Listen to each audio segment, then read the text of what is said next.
Thanks to all of you for joining us today. I just want to begin by acknowledging that though we are in our virtual dispersion, we look to the west, to West 86th Street, our institutional home, and acknowledge that that institutional home and the life of the institution that unfolds in it and around it is happening on the ancestral and modern homeland of the Lenni Lenape people, Lenape-Hoking, a home for indigenous peoples in the past and in the present, and for all those who are wandering. So we have with us today Yasuko Tsuchikane, who is adjunct assistant professor of art history at Cooper Union and also teaches art history at Waseda University and Sophia University in Tokyo. She studied for her first degree in Tokyo and then moved to Tufts for an MA and Columbia for an MA and PhD in Japanese art history. She's a specialist on the 20th century and the visual and material cultures of Japan and Asia.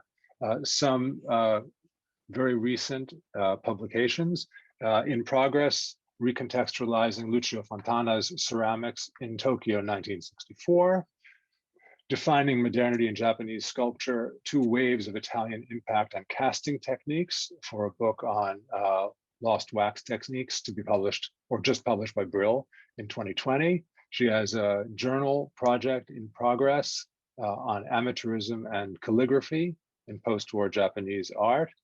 There's a book in progress, Domoto Insho and the Sacred Art World, the Making of Modern Temple Art in the 20th Century.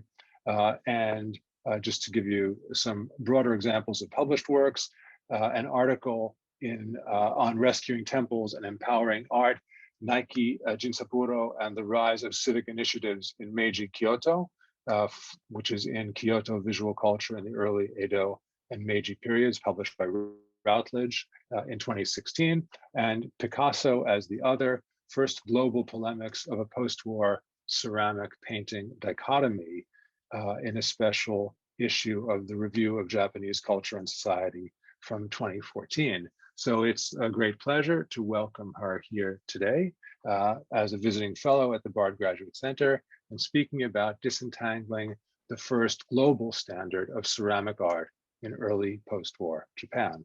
Welcome. Thank you very much. Just a minute, I think, okay, I try to get my PowerPoint out. Yes, here.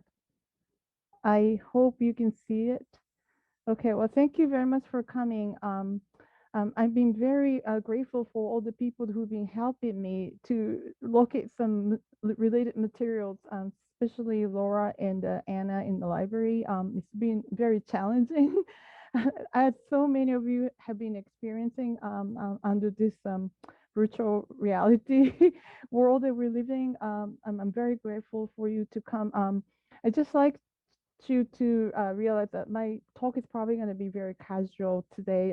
I haven't, fortunately, I haven't visited this topic for a little while, and I realize how difficult it is to sort of comprehensively really understand what I have been doing recently. And also, unfortunately, due to the this virtual reality world, I was not able to visit some museums and archives in Japan, and couldn't really get the particularly visually very impelling, attractive images that I could have shared with you. So it's just going to be more like an interesting story that you may be interested in if you are studying objects that include ceramics.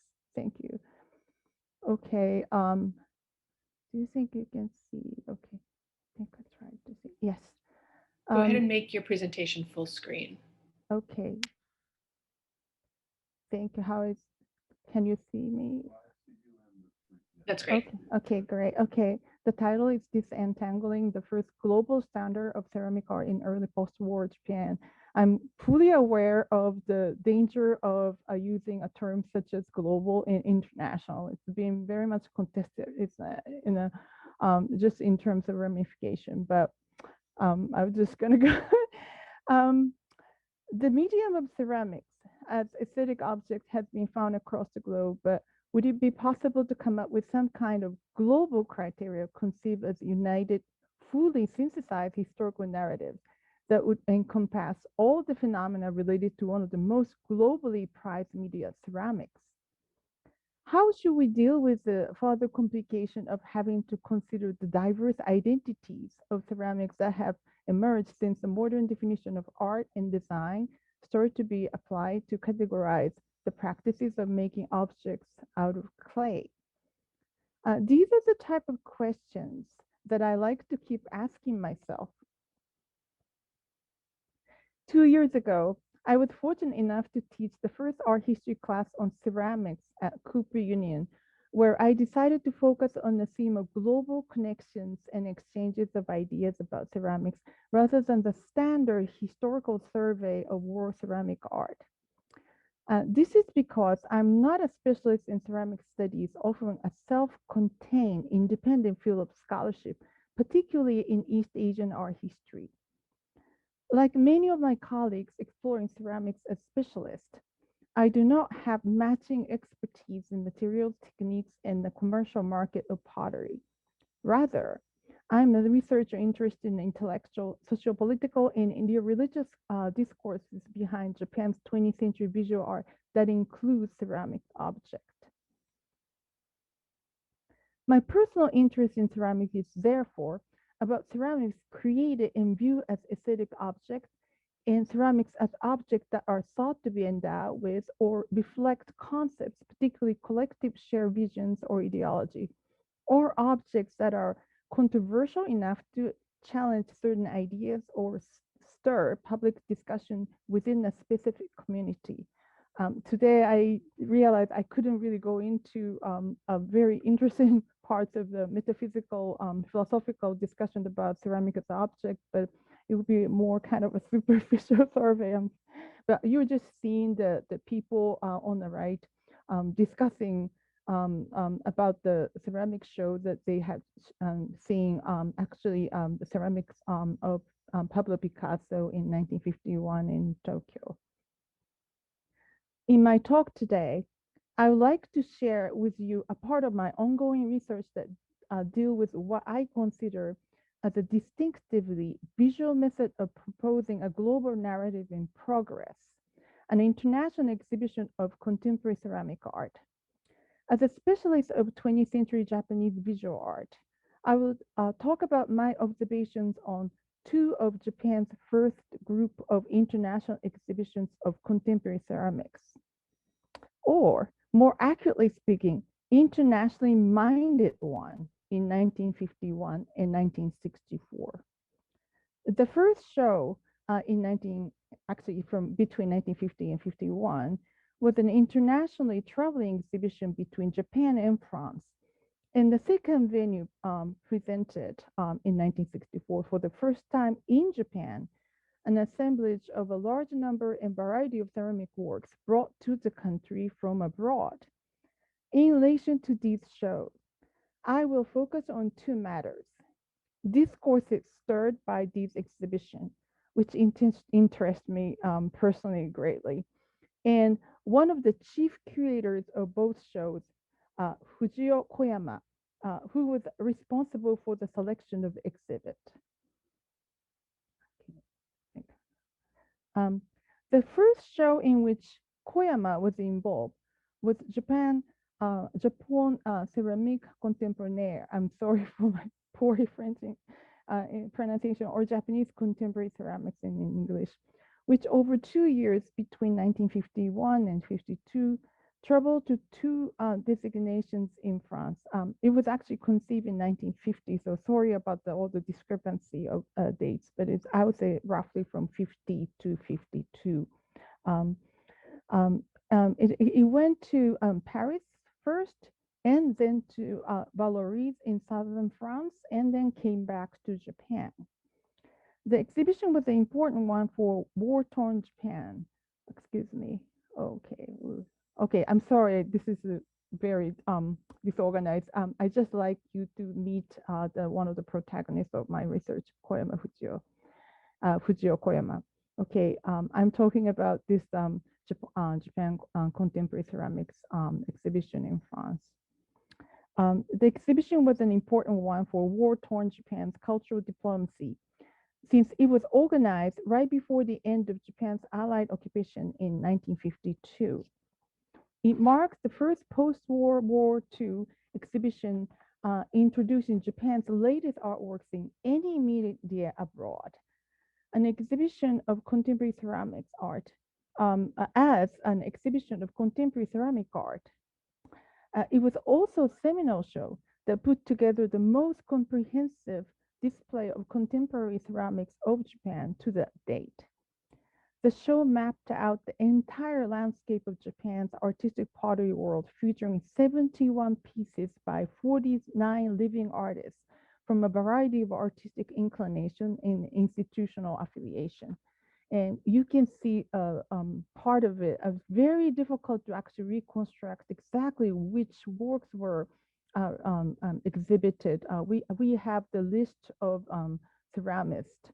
That is interesting that it also included something that you're seeing on toward the right, something very avant-garde. And we think that those pieces may have been pretty much selected and desired by French government, particularly the French commissioner of this exhibition, the diplomat René Grosset and his assistant. So we don't know how much actually Koyama, the protagonist of my research from Japan, was involved in selecting those avant-garde art ceramics from Japan.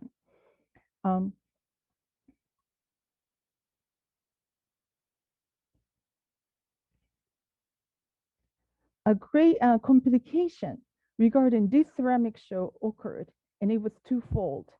First, this exhibition from 1950 to 1952 provided the basis for Koyama, the Japanese curator that I'm talking about, to proclaim that Japan was a kingdom of ceramics, which I contextualize as a sign of cultural nationalism in ceramic medium.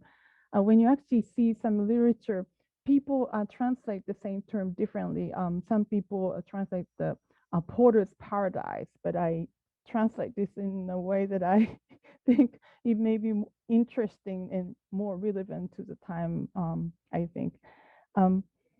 In this show, Koyama saw the great diversity of Japanese ceramic art, ranging from neoclassical revivalist work of pre-modern and Asian wares that you can actually see. I don't know whether I can, yeah, or those, and this is actually a great exception, as you can see. Two avant-garde pieces demonstrating painterly and sculpture expression. So this is the type of things that I was talking about. For Koyama, it was a manifestation of the flourishing of ceramic art in his nation, in addition to the fact that by then, there have been many influences of East Asian ceramic, including those of Japan, exercised on Western pottery. So something like this that you see, this is actually a little later, but there, as you know, there are many examples in the West, particularly under the influence of Japan's rakuware and others, and also Minge maybe. Finally, through this show from 1950 to 1952, ceramics as a genre of visual art was recognized by the French government as an area that represented Japan as a nation in early post-war war and cultural diplomacy. The show was conceived in an exchange between the French and Japanese that brought French contemporary painting from Salon de Mai to Tokyo in the same year. So, you know, it was kind of interesting that I don't think Japan ever had this kind of a diplomatic exchange of exhibitions before. So to Koyama personally, it really meant something. The second source of the further complications related to this show that troubled France was related to the Salon de Mai exhibition in Tokyo and similar other similar exhibitions in Japan. The troubling This traveling exhibition in 1950s coincided with the first boom of European and Euro-American avant-garde art among the Japanese public that simultaneously occurred in Japan due to the rush of new public exhibitions introducing for the first time a number of group shows and comprehensive retrospectives of modern masters from the 20th century Euro-America. During World War II, the Japanese fascist government prohibited any Euro-American and actually even domestic avant-garde art to be shown in public. So this was really a big deal. And the Salon de Mai exhibition from France in early 1950 was one of many. It happened that there were two exhibitions devoted to Pablo Picasso during the time, and both were held in Tokyo and other cities. And that included 50 pieces of Picasso ceramics. And as you know, the Picasso had started developing his ceramics in 1946 in southern France. So it has been only a few years that they reached into Japan. It's a little bit, it's an interesting fact. Also, Picasso himself came to be interested in the traveling Japanese ceramic show held in Paris. And he decided to invite the show to Valery in southern France, where he works as a, with the craftsmen for ceramics. And so the show went to Valery after Paris. And then as a result, the Japanese exhibits ended up being shown side by side with some of Picasso's ceramic pieces there. The knowledge of the involvement of Picasso with the traveling Japanese ceramic exhibition was widely reported in Japanese media. This is how Japanese audiences in Koyama came to compare Japanese contemporary ceramic pieces, particularly what was then considered the most normative type of the group. I think I tried to give, this is the so-called neoclassical type of revivalist works by Japanese contemporary artists, ceramists, based on Asian pre-modern ceramics.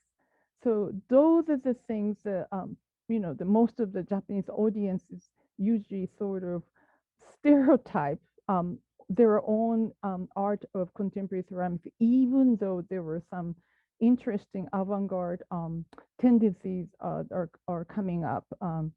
So these are the things that the normative Japanese ceramics conceived as, excuse me.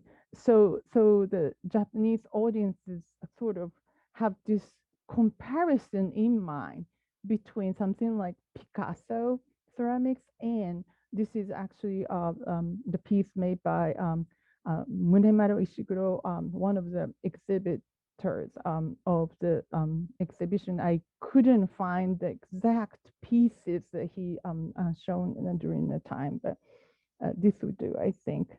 The vessel with a very kind of artistically relatively conservative approach, but a great attention to the technical execution of blades, slip, and also forming the body of clay, and mostly vessels. The second venue was the second venue of exhibition that I'd like to talk about today was the international exhibitions of contemporary ceramic art held in 4 major cities in Tokyo, in Japan, in 1964. And in the 13 years between the first show that I talked about and this show, Koyama's concept of global landscape ceramics drastically shifted. With both shows were international in nature, their aims differed considerably, reflecting a shift in Koyama's role from promoter of Asian ceramics to the West to the promoter of Western ceramics to Japan. This exhibition marks the first international ceramics exhibition ever held in Japan, and was organized in conjunction with the 1964 Tokyo Summer Olympics. It brought together nearly 100 foreign pieces for the first time in Japan, including avant-garde works shown side by side with a similar number of Japanese ceramics.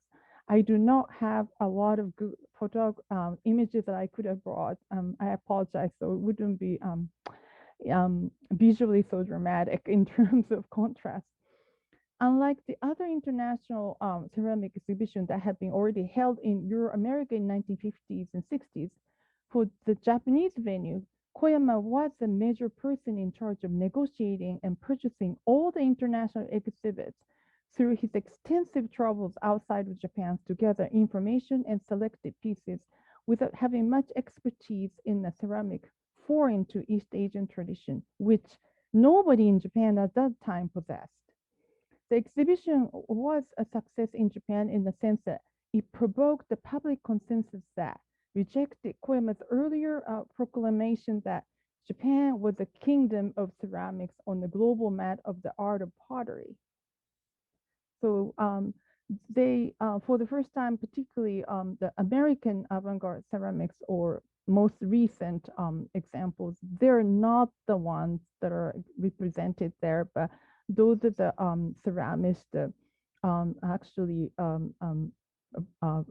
brought their works to this 1964 Tokyo and other cities in Japan. One newspaper in Japan featured the defeat of Japanese ceramics by the freshness of artistic innovation seen in many foreign pieces, which in turn was not recognized in many of the domestic pieces that probably typify the neoclassical Japanese ceramics that you have just seen. Let me move on to my first point of the two matters related to these two exhibitions, discourse stirred by them. The two shows both provoked a great deal of reactions and public debates among Japanese audiences, particularly from some prominent members of the country's artistic and intellectual communities, to what was then felt to be unfamiliar, according to Japan's artistic and metaphysical norms of artist pottery. These two venues of public display called the physical transportation, transportation of ceramic objects across national borders and allow for the first time close comparisons among the latest work from different national origins by the eyes of Japanese audiences. Japanese audiences share a great sense of challenge and reacted differently to what they collectively perceive as foreignness or otherness in the type of ceramic work that may be now considered so well known and familiar to our standards in the US, Japan, and elsewhere. So what they were used to in Japan was something like I just shown you before, shortly before, the sort of neoclassical examples based on pre-modern Asian wares. This is again one by one artist, but just to show how closely these ceramists sort of replicate the pre-modern Asian original is that the one on the right is by this artist, sorry, the Ishiguro Munemaro. It can be translated in English, Munemaro Ishiguro. I think the last name and first names exchange, reverse in Japanese order. Notice that how closely, how similar the way that his vessel looks to his model, Southern Song Dynasty from China. He was able to revive the very difficult and sort of kind of a very sensitive shining luster of iron-based black glaze with a real leaf of a tree embedded somehow. And nobody had known how to do this, but somehow Ishiguro was able to sort of come up with a technological process, and he replicated. So you can't really tell the difference sometimes. So it's almost like the copy, but the people like that consider this as a sort of a creative copy And they didn't think it was not original enough. It's a very different concept from sort of a traditional Western concept of creativity and making of artistic objects. But this was a norm during the time in early 1950s, but uh, um, gradually through international exhibitions and different venues, Japanese audience start to be exposed for the first time to something like the Pablo Picasso in the past, in the middle. This is actually a piece donated by Picasso to a Japanese museum. So we know that he wanted Japanese audience to see this. Interesting that he used this plate as a sort of a face or canvas. It's somewhere like a synthesis or blurring border between the painting and the sculptural form. And then also, this is Lucio Fontana piece that you see in the second exhibition. Looks as if it were play, but as you know, this is actually a very sophisticated sort of embodiment of his notion towards space. Um, uh, 5 different holes were made to create different dimensions of space. So even though they're all sort of speak flat and rounded, Japanese audience, it's kind of hard to understand right now, but in general, they were kind of shocked to see this type of variations and treatments that are really unfamiliar to them.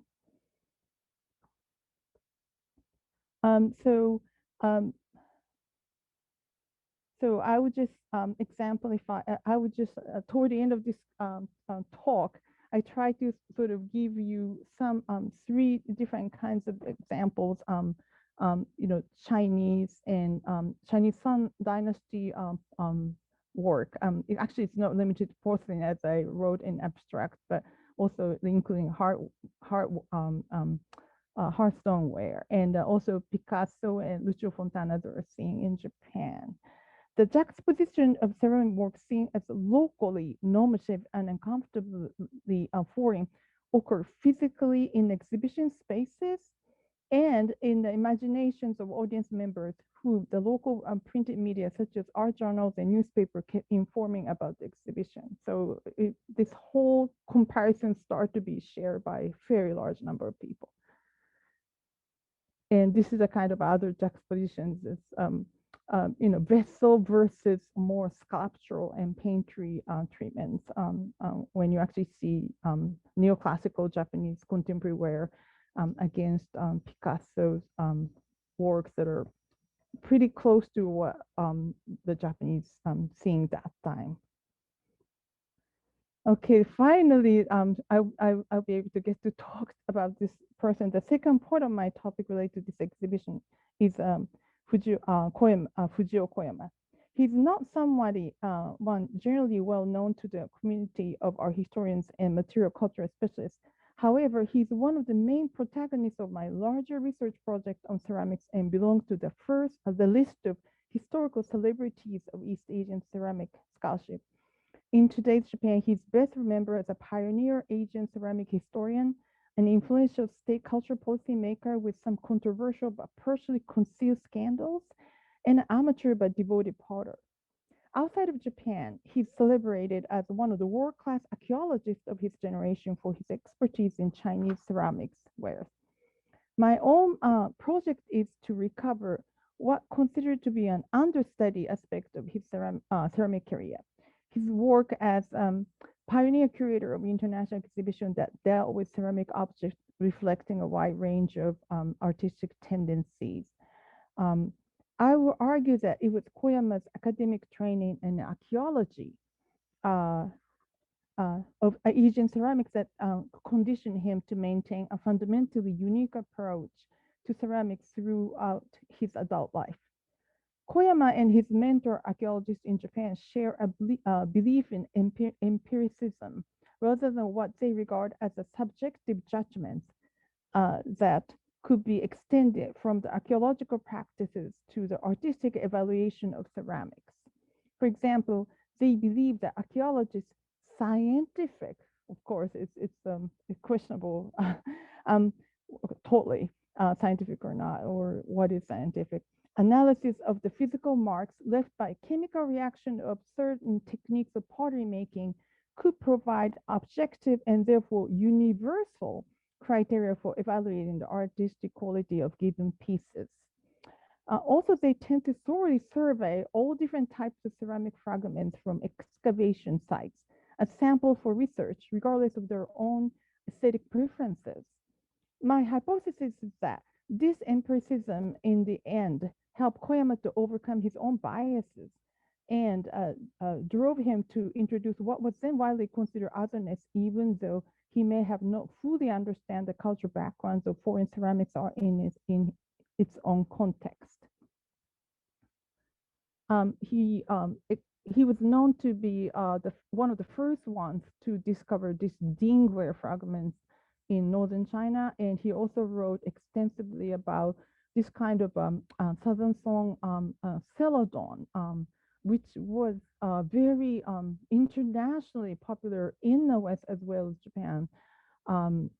Just because I think I'm talking too much, just to give you the idea that due to the fall of Qing Dynasty in China in 1911, there was a huge number of Chinese pre-modern ceramics in the international market. And then, as you know, many of them went to England and also America and Japan.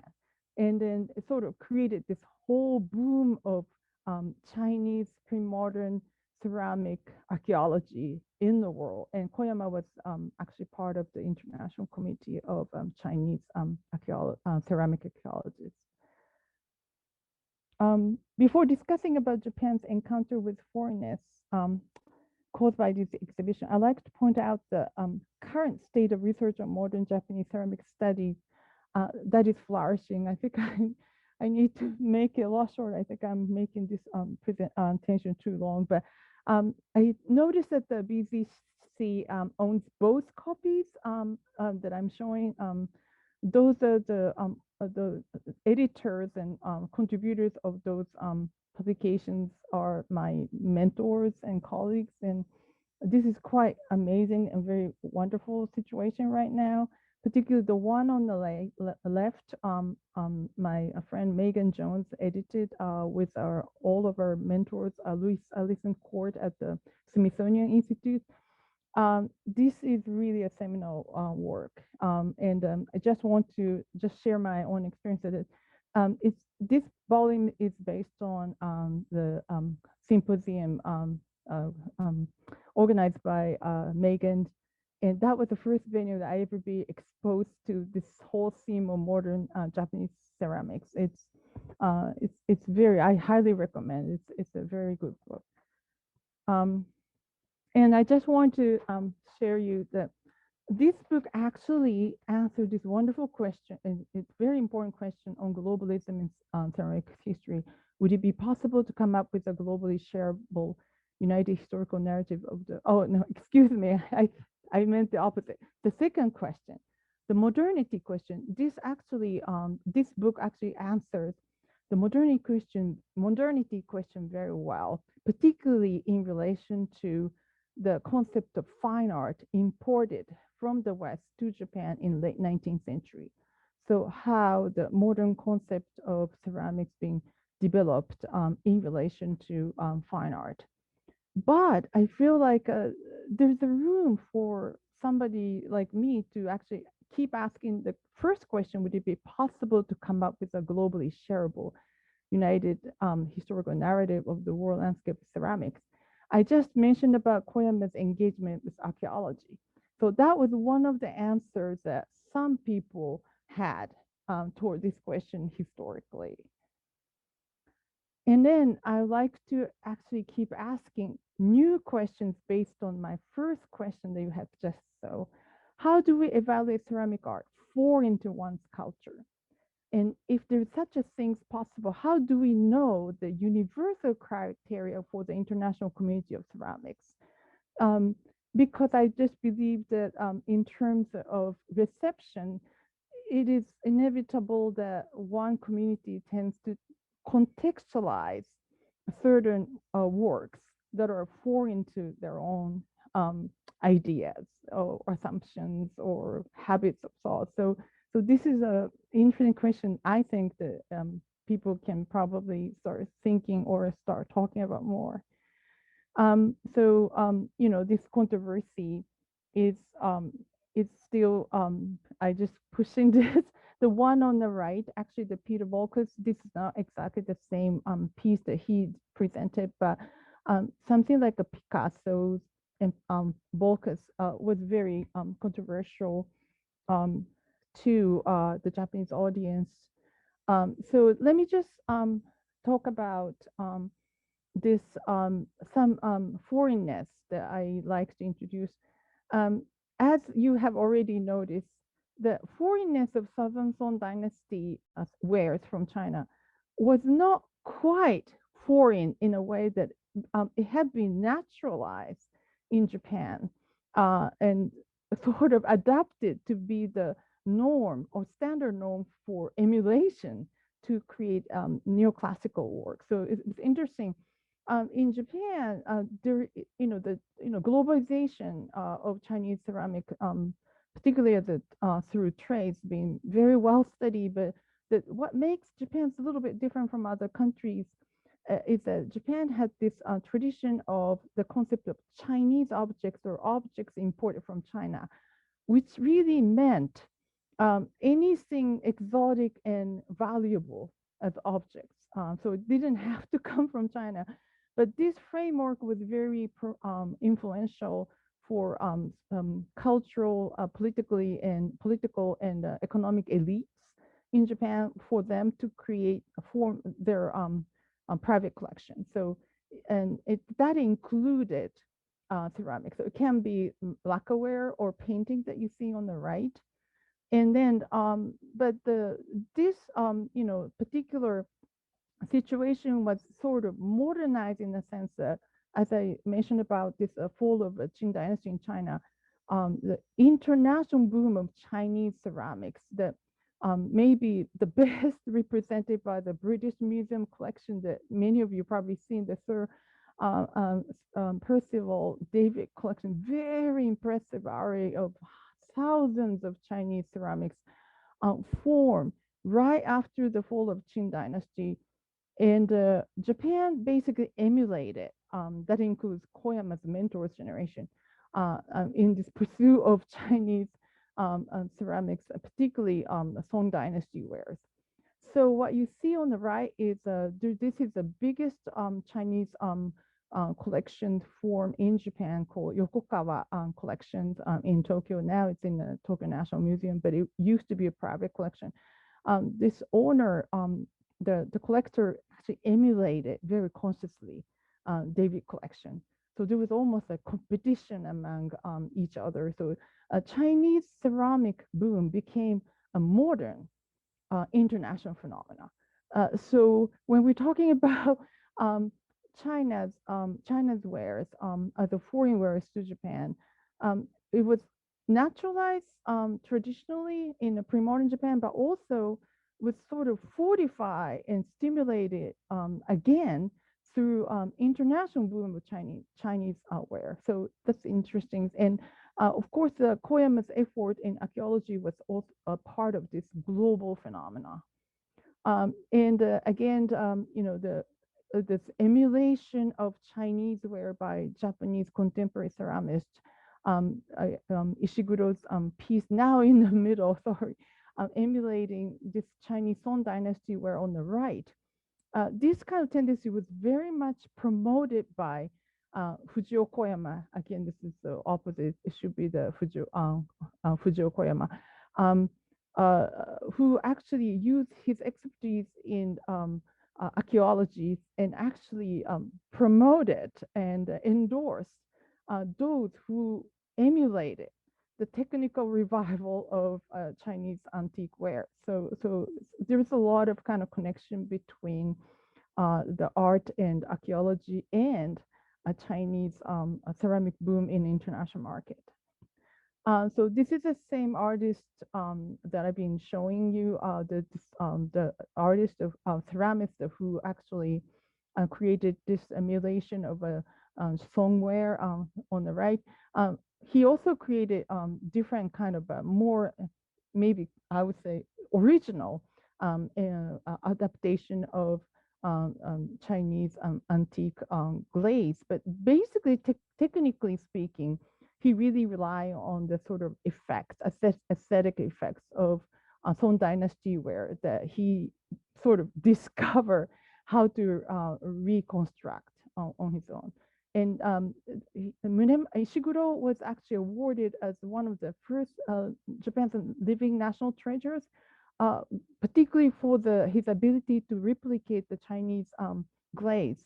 And one of the main persons to influence this appointment was actually Koyama when he was working for the Japanese government. So all these things, this elevation of the Chinese lost technique under the influence of global market it's a very interesting story, but it's a long story.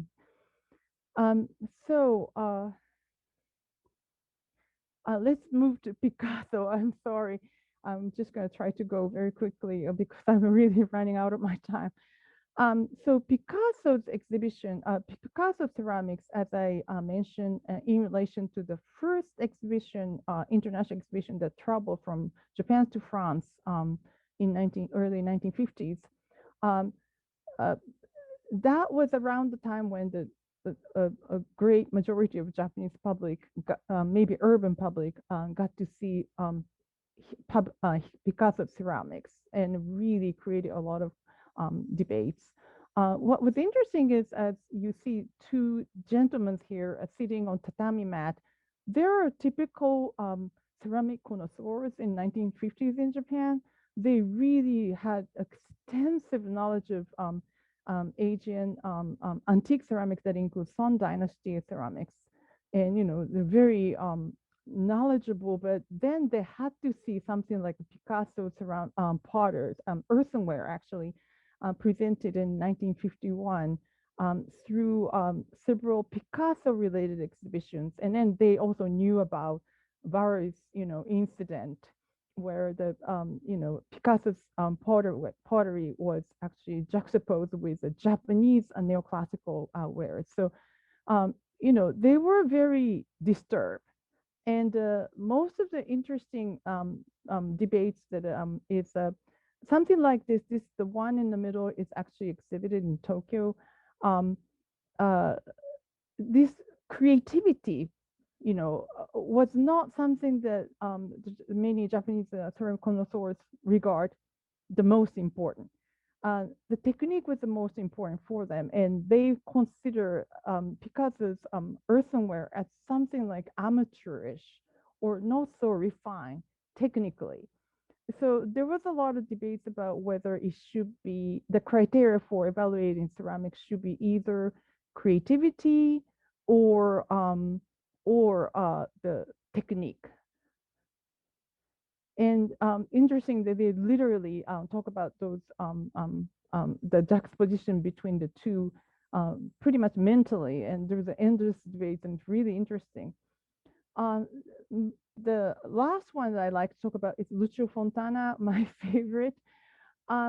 Lucio Fontana was actually known to Japanese avant-garde circle, but not so much to Japanese ceramic specialists. So as I mentioned, it was Japanese ceramic world is actually has been very self-contained and sort of independent from the rest of the practitioners of different genres. So interestingly, Lucio Fontana have been very, very popular. He actually even communicate with the Japanese avant-garde groups, circles, but of course, the ceramic people in Japan heard of his name, but didn't really understand his ceramics.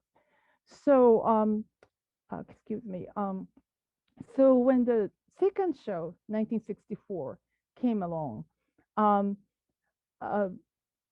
Fontana's was piece, only one piece that Koyama selected was actually put into the group of several other ceramics pieces by Italian ceramists or artists. So it's almost like a nation to nation competition. So each group was each ceramics supposed to belong to one nation. It's interesting because as you know, the Fontana actually was from Argentina. So it's sort of arbitrary grouping, but so this is how it looks. And it's kind of hard to understand what's going on in a way. But I guess I think the idea is that ceramics actually sort of represent it's cynical characteristic of its ceramic art in the world. But interesting, the Fontana was so popular in Japan at that time that actually the sole poster for this exhibition in 1964 had Fontana's ceramics piece being photographed and superimposed in different orientation, as you can see. The vertical and horizontal line of holes are all kind of messed up. But what I'm interested in here is the way that it was displayed.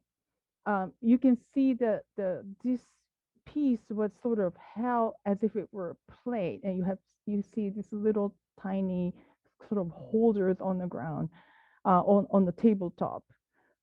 Actually, when it's actually in a collection of Kyoto Modern National Museum right now, when you actually see it there, they were represented differently.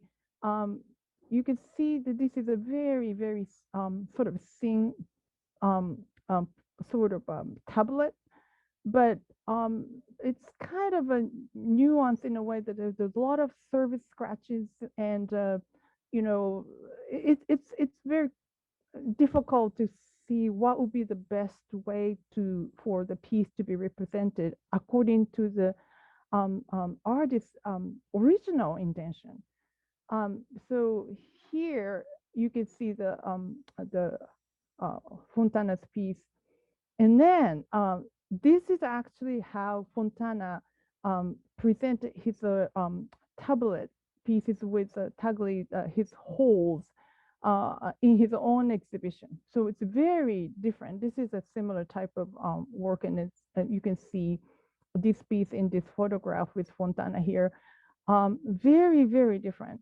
And I think the reason why in Tokyo this piece was represented like this with this supports is that they wanted to sort of convey this idea that this Fontana piece was almost like a plate or vessel. This is Shoji Hamada's piece that was represented in exactly the same exhibition from Mingei, and you can see that the Hamada's Mingei piece was from Japan was also held by this same kind of a holder. So there's a sort of an emphasis that there is a commonality between the Fontana and the Hamada, and then the Fontana piece should be seen as if it were played. But the reality is that Fontana had a totally different concept about spatial art, and those holders are extremely important for him. So it's if you actually present in such a way, his original intention was almost erased. So it's interesting that in a way here comes the sort of naturalization occurred or recontextualization through the display of this foreign piece or the foreign others, the Fontana, in the Japanese international ceramic venue. Excuse me. And it really was against this idea that the other sector of Japanese art world, the avant-garde people, actually really understood and in touch with Fontana's original idea, that they published extensively about how Fontana conceived his own spatial art. And so obviously there was no communication between the avant-garde sector of Japan and the ceramic specialists in Japan at the same time. So, this is actually another question and challenge actually Koyama faced. And actually he was criticized for this, that, how international it is. And just by example of Fontana's being displayed as if it were a part of a Mingei vessel or something. This is the kind of a question that I like to keep asking. And finally, I think what I like to do in my short time in BCG is try to find some kind of connection to American representative in this 1964 shows in international exhibition in Japan. The Koyama actually met Eileen Osborne Webb in New York in 1963 because he didn't know anything about American ceramics, and she recommended him to several different people that are including Peter Volkus.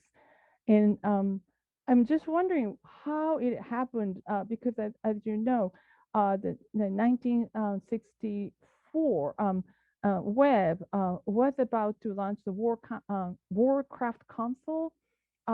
And she already organized American Craft Council. So is there anything to do with American concept of crafts here that is working in Webb's sort of recommendation to Koyama, or maybe he took it differently and recontextualized it? We don't know. So these are the kind of questions that I still have. Well, thank you so much for listening this very casual presentation. I appreciate for any questions and criticism. Thank you very much. Thank you, Yasuko. And I think we now have some opportunity for questions. Freya. Thank you. Thank you, Yasuko. This is really, really very, very interesting. And I had a question actually related to what you were saying in the very last moments of your talk about craft. And I'm wondering, I think you didn't talk so much about craft earlier on in the talk. And I appreciate also that you were very transparent about not coming from the position of a maker or somebody, who's thinking about material process. But I wonder about, I thought about the Picasso ceramics a lot in the past and sort of tried to figure out where they sit, what are they really?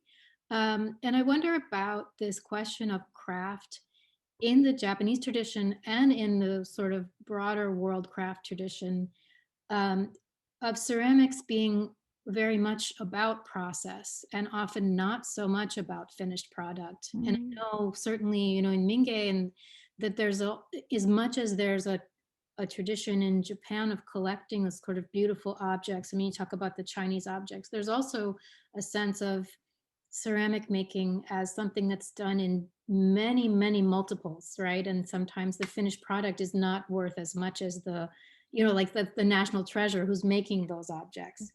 And I wonder if that concept of kind of process versus product is something that's come into your work at all.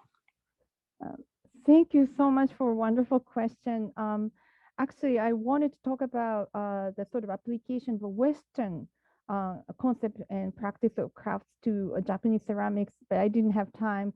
So that may be a little bit different question from what you have been asking. But first of all, I think there's been a lot of sort of disputes and discussions about whether, this binary and hierarchical difference between the fine art and the crafts can be comfortably applied to any, handmade objects in Japan, particularly ceramics. And it's been very, very confusing. Institutionally, there are so many new terms coined to try to fit Japanese situation into Western concepts. But so when you actually read, like one of the books that I introduced, many scholars actually endlessly talking about the sort of examples of application of those terms and concepts. So, there's one thing that modern Japan, they try to sort of adapt the binary and hierarchy of Western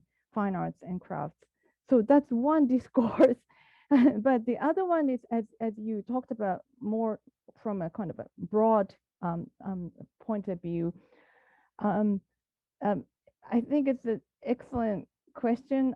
Actually, to be honest, I never thought of it. And, you know, just focusing on Koyama and his group, which was actually distinct from Minge people. Actually, Koyama was very unfriendly to Minge. So this is a, you know, very difficult situation. There was quite a diversity among modern ceramic specialists in Japan. It's very confusing, but it seems like a, you know, if you just talk about somebody like a Koyama, who was archaeologist and curator, and also amateur maker of ceramics, but they seem not to worry too much about process. I think it may be a little more, I would say, contemporary concern right now in Japan. And I think when you're talking about maybe from 1910s to 1960s, they seems to really think about, at least from Koyama's point of view, or maybe I would say, you know, the people who came to love ceramics as objects under the influence of Chinese ceramic boom, you know, that came from like a trades and collectors, and, you know, so they only see ceramics as objects. It seems like they have a lot of sort of emphasis on objects being a very special personal things that matters individually or collectively, in terms of, you know, their even self-identities, you know, being Japanese, you know, you're talking about, or like, you know, representing the whole nation. Or sometimes I think Koyama actually even envisioned the Chinese ceramic, or the reviving Chinese ceramics in Japanese form, like a living national treasure, actually signify or symbolize some kind of China-centered world order as a sort of a alternatives to Paris-centered art world, or American-centered politics in the world. It's just so. I'm sorry that it's getting a little long, but just to answer your question, when it comes to Koyama's generation, maybe because they were so influenced by Chinese ceramic objects all around circulating in the world, they really solely focus on objects, the finished product. Thank you very much. Thank you. I have a question I'm desperate to ask, but I'm going to hold it because there are two patient people who've posted questions a while back. And so let me turn to the Q&A box. First question from Reiko Tomi. Okay. How does today's talk on two internationally minded ceramic exhibitions, along with their underlying discourse, relate to the establishment and collecting practices of the National Museum of Modern Art, Tokyo's Craft Wing, now the National Craft Museum, and the National Museum of Modern Art in Kyoto, which has a strong division of ceramics? Thank you so much for a wonderful question, Reiko-san. Nice to meet you through virtual venue, but excellent questions. It's actually, again, it's a little bit complicated. Yeah, you know, there's a difference between Japanese modern museums and then Japanese museums that tends to deal with pre-modern objects. And it's interesting that actually Koyama worked for pre-modern division of museums. So when we're talking about modern museums such as Tokyo and Kyoto, I think when they're trying to present those contemporary ceramics that has actually pre-modern elements, basically they didn't know what to do. I think there was a lot of confusions, and there's, in other words, it was very flexible. So whoever was in charge could do whatever they wanted. This is actually the time, like 1960s, then things are very, very sort of amorphous and, but in other words, exciting. I think that's something that I really have to think about myself. I think so. Individual curator and individual, I would say, maybe the policymaker exercise a great deal of policies and about how to deal with the neoclassical elements in modern venues as institutions in 1960s. So thank you very much for this great question. Okay, and I have another question from Xiaoyi Diana Yang.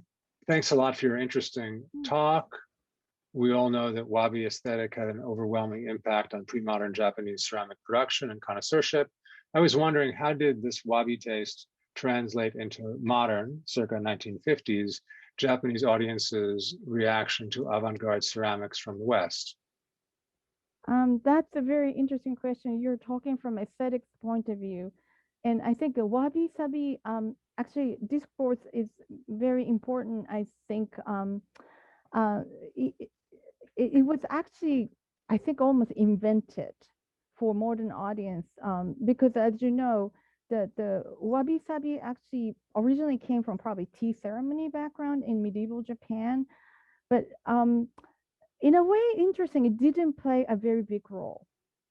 I don't know why. Maybe it plays some roles in a very kind of I would say orientalized sort of fantasy in the West. Maybe it played a more important role in terms of reception, Western reception of East Asian contemporary ceramics, but not much in Japan. So that's my answer. I hope I'm correct. It's a very good question. Thank you. I'm gonna go ahead with my question, but first, just to say formally that it is 1:15, and so if people have to go to class or elsewhere, you can just apparate away, but we'll linger on, and those who want to can still for a little bit longer. So my question, Yasuko, is that I couldn't help feeling that there was a missing 800-pound gorilla in the room for the question, and that is, we're talking about modern ceramics in the 1950s and then early 60s, no mention of the war, the American occupation, the destruction of the atom bombs. How, I mean, I realize that's a gigantic question, but I'm just wondering if it's possible to really think about, I mean, all this, the question about the influence of Chinese archaeological ceramics is sort of like the very small point against this very big background. I mean, what's going on? Thank you so much. That's exactly what I really wanted to do, but somehow just couldn't really handle it today. That's actually this ceramic as a sort of transformative media, I think, in terms of like, you know, in process of making, and also the finished object, that's something that are very metaphysical and personal in relation to what had happened politically, militaristically, and culturally, socially.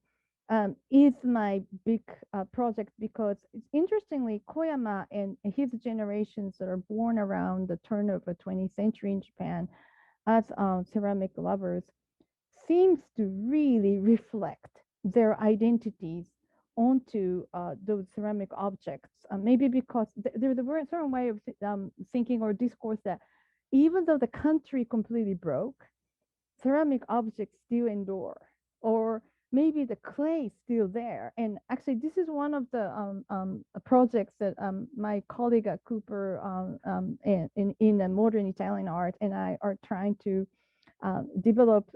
There is a parallel movement in Italian, sort of a fascination toward their own local folk art that included ceramics. And Fontana seems to be very much interested in that. So you know, my colleague and I were trying to kind of draw some parallelism between Italy and Japan as a part of the formal Axis powers and war-torn, completely distracted countries. And of course, also has the elements of former imperialism and colonialism toward the rest of Asia by wartime Japanese government that actually is a very important aspect to discuss about Chinese archaeology that Koyama conducted So there's a lot of political and social ramifications here. And thank you so much for asking this question. I hope people can hear this. This is probably the most important thing, like you said.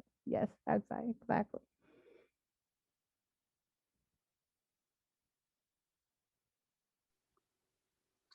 Okay, well, I don't have any more questions in the Q&A or the chat, so I'll take this opportunity to thank today's speaker, visiting fellow at the BGC this semester, Yasuko Tsuchikane, and she's around all semester, for those of you who want to be in touch. Thank you all very much, and see you again at our next conversation here at lunchtime. Thank you very much.